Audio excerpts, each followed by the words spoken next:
আসসালামু আলাইকুম everyone, welcome back to my channel Mukti's cooking world. আজকে আমি আপনাদেরকে তৈরি করে দেখাবো আমের মোরব্বা, তবে আমাদের দেশি স্টাইলের আমের মোরব্বা না। আজকে করে দেখাবো পার্শ্ববর্তী দেশ ভারত এবং পাকিস্তানে যেভাবে আমের মোরব্বাটা তৈরি করে সেই রেসিপিটা। তো চলুন দেখে নেওয়া যাক কীভাবে তৈরি করতে হয়। আজকের এই বিদেশি স্টাইলের আমের মোরব্বা করার জন্য আমি এখানে নিয়ে নিয়েছি 1 কেজি থেকে একটু কম কাঁচা আম, এবং এই আচার বা মোরব্বা যেটাই বলেন তৈরি করার জন্য আপনাকে আমটা নিতে হবে একদম পরিপক্ক, মানে যে আমের আটি একদম শক্ত হয়ে গিয়েছে এমন আম। আমের খোসাটাকে ছাড়িয়ে নিলাম। এখন এই আমগুলোকে টুকরো করে কেটে নিলাম। একটুখানি ম্যাজিক মনে হলেও ম্যাজিকের মতো করেই করে দেখালাম, যেহেতু খোসা ছাড়িয়ে এভাবে আমগুলো টুকরো করে কেটে নেওয়াটা একদমই সহজ একটা প্রসেস, সবাই পারবেন, তাই আমি ভিডিওটা আর বড় করলাম না। জাস্ট আমগুলোর খোসা ছাড়িয়ে আটি ছাড়া বাকি অংশটুকু এভাবে ছোট টুকরো করে কেটে নিয়ে নিলেই কিন্তু হয়ে যাবে। আম কাটা হয়ে গিয়েছে, এবার চলে যাব আচার তৈরি করার জন্য। চুলায় আমি একটা হাঁড়ি বসিয়ে এর মধ্যে আমি কেটে নেওয়া আমের টুকরোগুলো দিয়ে দিলাম। এখন এর মধ্যে আমি দিয়ে দিচ্ছি চিনি। আমি এখানে যতটুকু কাঁচা আম নিয়েছি ঠিক সম পরিমাণে চিনি ব্যবহার করছি। যে কোনো মোরব্বাতেই কিন্তু আম এবং চিনির পরিমাণটা সম পরিমাণ হতে হয়।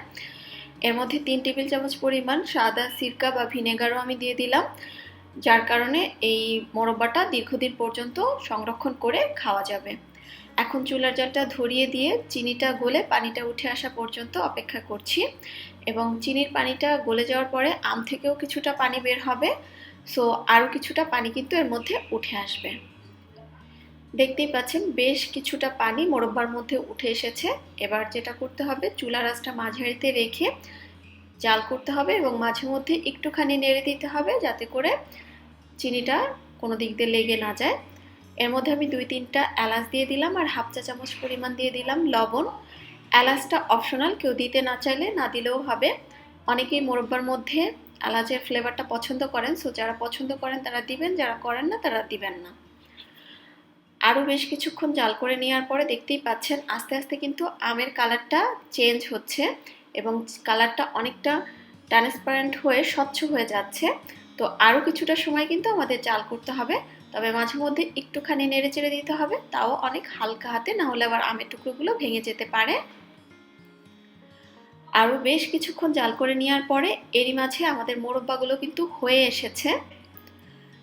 এটা দেখতে এখন কিছুটা অন্যরকম লাগলেও যখন সম্পূর্ণভাবে ঠান্ডা হয়ে যাবে তখন কিন্তু কালার, টেক্সচার সবই চেঞ্জ হয়ে যাবে।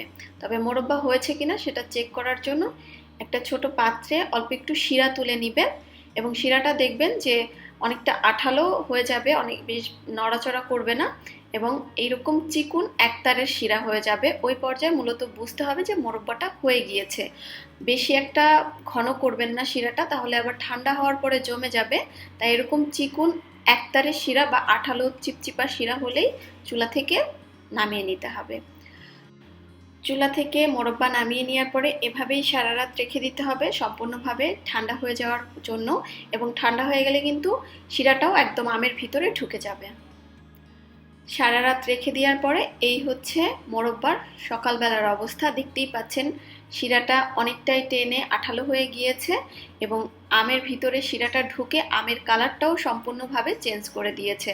গরম অবস্থায় কিন্তু কালার কখনোই এরকম আসবে না, সম্পূর্ণ ঠান্ডা হওয়ার পরেই আমের মোরব্বাগুলো দেখতে এইরকম হবে। আর এরই মাঝে কিন্তু আমার আমের মোরব্বাগুলো একদম রেডি হয়ে গিয়েছে।